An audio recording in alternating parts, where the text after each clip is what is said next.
19h ici à Paris. Bonsoir à tous. Bienvenue sur France 24 dans Paris Direct si vous nous rejoignez. À la une de l'actualité ce soir, le retrait depuis ce matin des combattants de Wagner de la ville de Bakhmout dans l'est de l'Ukraine.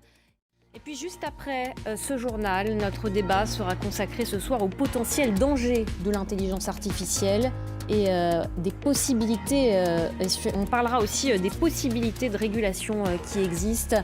Voilà, restez avec nous donc pour après ce journal notre débat. La guerre en Ukraine, tout d'abord, et cette nouvelle étape à Bakhmout, à l'est de l'Ukraine. Le groupe Wagner, qui a revendiqué samedi la capture de cette ville meurtrie, a commencé à transférer ses positions à l'armée russe. C'est en tout cas ce qu'a affirmé Evgeny Prigojine, le patron de Wagner. Et pour faire cette annonce, eh bien, comme à son habitude, il s'est mis en scène dans une vidéo. À Lviv, à l'ouest de l'Ukraine, on retrouve Gulliver Krag, notre correspondant. Oui.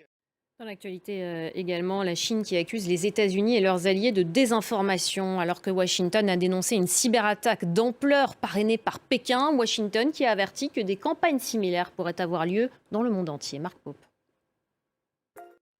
L'actualité africaine à présent, un des derniers fugitifs recherchés pour son rôle dans le génocide des Tutsis au Rwanda en 1994 a été arrêté en Afrique du Sud. Il était en fuite depuis son inculpation en 2001. Les précisions de notre correspondant au Rwanda, Clément Diroma.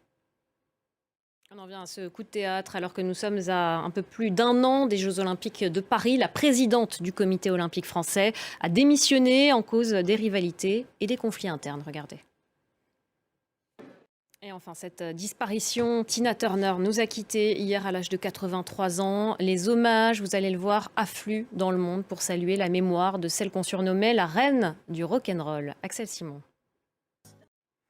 Voilà, dans quelques instants, le débat sur France 24 consacré ce soir à l'intelligence artificielle. Doit-on avoir peur de l'IA? Doit-on la réguler?